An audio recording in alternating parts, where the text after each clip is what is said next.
Hello दोस्तों, चलिए आपका स्वागत है एक बढ़िया से अच्छे फ्रेश वीडियो में। हम इस वीडियो में बात करेंगे कि कैसे शॉर्ट बॉल बन गई संजू सैमसन की कमजोरी। आपने पिछले कई मैचों में भी देखा कि संजू सैमसन पेसर्स के खिलाफ ज़्यादा स्ट्रगल करते हैं, खासकर कि शॉर्ट वाली बॉल पे, क्योंकि पहले वो शॉर्ट बॉल पे अच्छा खेल रहे थे। उनकी पहले क्या कहते हैं, अच्छी शॉर्ट बॉल पे उनकी बैटिंग थी। बट अभी अगर पिछले कुछ T20 मैचों में देखें तो उनकी जो बैटिंग है वो शॉर्ट बॉलों पे उतनी अच्छी नहीं है। वो शॉर्ट बॉल पे जल्दी से अपना विकेट दे जाते हैं, जल्दी से आउट हो जाते हैं। अब अगर हम पिछले तीन T20 मैच जो इंग्लैंड के खिलाफ हुए उसमें अगर हम देखें तो मार्क वुड और जोफ्रा आर्चर ने काफ़ी हद तक उनको परेशान किया है और तीनों ही मैच में वो उन्हीं के खिलाफ आउट में उन्हीं को अपना विकेट दिए हैं। अगर हम T20 अंतर्राष्ट्रीय की बात करें तो उन्होंने 17 बार अपना विकेट पेसर्स को दिया है, जिसमें से 8 शॉर्ट बॉल हैं।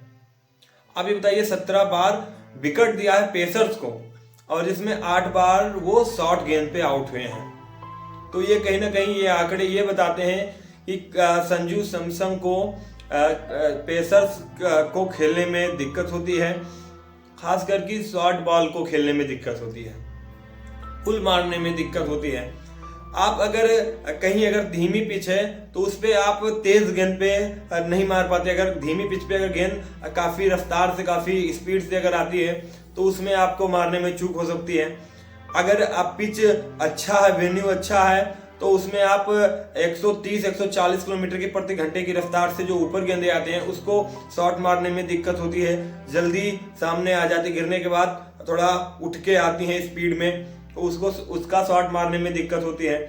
बट कहीं ना कहीं अगर हम 3 T20 मैच में देखें तो जोफ्रा आर्चर जो हैं उन्होंने इनको बहुत ज़्यादा परेशान किया है और उन्हीं के बॉल पे ये आउट हुए हैं। तो संजू सैमसन का जो पहले अच्छा एक बेहतरीन एक बढ़िया शॉट था, उनको रोहित शर्मा के बराबर समझा जाता था। जैसे रोहित शर्मा का फेवरेट शॉट पुल शॉट था, तो वो पुल पे अच्छा मारते हैं, वैसे ही संजू सैमसन का जो शॉट था पुल शॉट अच्छा था, वो पुल शॉट मारते थे। बट अब जो उनका मेन पॉइंट था वो उनकी कमजोरी बन गई। वो अब शॉर्ट बॉल पे उतना अच्छा बैटिंग नहीं कर पा रहे हैं, बॉलर को नहीं झेल पा रहे हैं। इसमें क्या है, वो गेंद को सही से पढ़ नहीं पा रहे हैं कि गिरने के बाद कितनी शॉट आएगी, तो ज्यादा ऊपर आएगी, थोड़ा नीचे आएगी, क्या है क्या नहीं है, ये थोड़ी उनको समझने में थोड़ी दिक्कत हो रही है। इसी वजह से वो बार बार अपना विकेट पेसर्स को शॉर्ट बॉल पे देके चले जाते हैं। अगर हम पिछले तीनों मैचों में बात करें तो तीनों मैचों में भी इन्होंने अपना विकेट शॉर्ट बॉलरों को दिया है। आप अपनी प्रैक्टिस पे ध्यान नहीं दे रहे हैं, क्या है क्या नहीं है। बट आपका अगर आप एक बार आउट हो जाते कोई बात नहीं, आप 17 बार पेसर्स के खिलाफ आउट हुए हैं, ये बड़ी बात कहीं ना कहीं T20 में हो जाती है।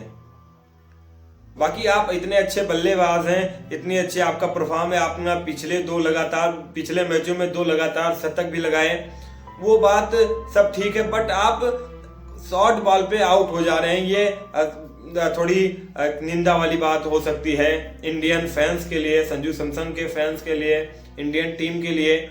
जैसे भी आने वाला T20 मुकाबले हैं, भी 3 मुकाबला हुआ जिसमें से कल वाले मुकाबले में इंडिया को हार का सामना करना पड़ा।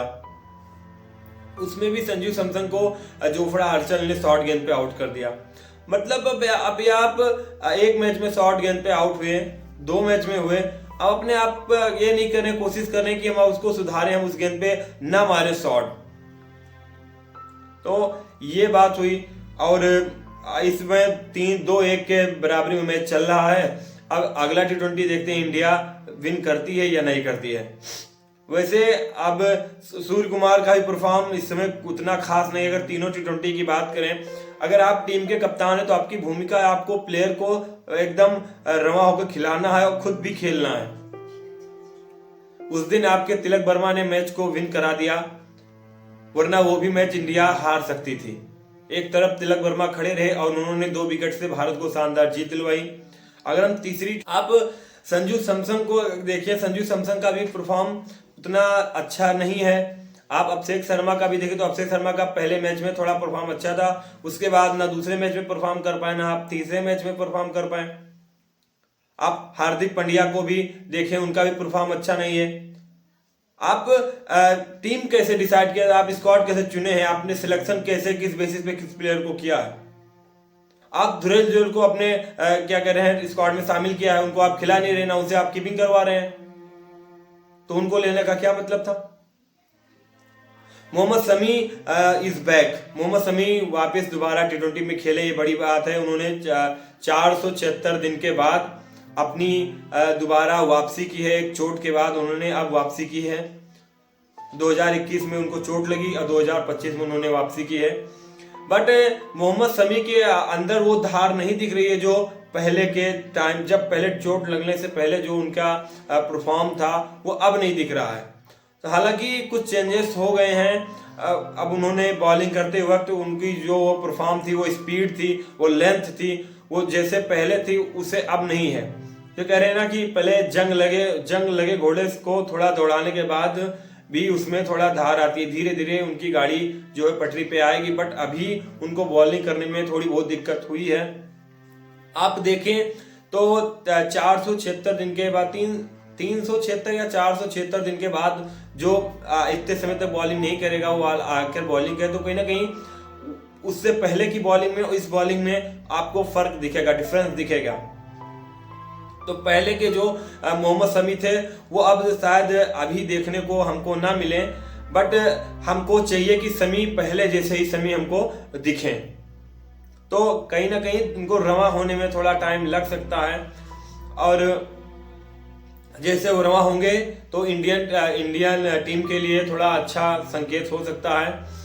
But Mohammed Shami is back, तो मोहम्मद शमी ने बॉलिंग की, बट वो धार उनको नहीं, उनके जो लेंथ है या उनकी जो बॉलिंग की स्पीड है वो थोड़ा आपको कम दिखी। तो ये कुछ चेंजेस हैं जो इतने दिन बॉलिंग ना करने की वजह से, उनकी चोट की वजह से ये दिक्कत सारी आ रही है। बट इंडियन टीम को अपनी बैटिंग टेक्निक सुधारने की जरूरत है, खासकर T20I मुकाबले की हम बात करें अगर तो संजू सैमसन की कमजोरी शॉर्ट बॉल हो गई। आप देखिए जब जोफ्रा आर्चर या मार्क वुड फेंकने आते हैं तो संजू सैमसन को ज्यादा परेशान करते हैं।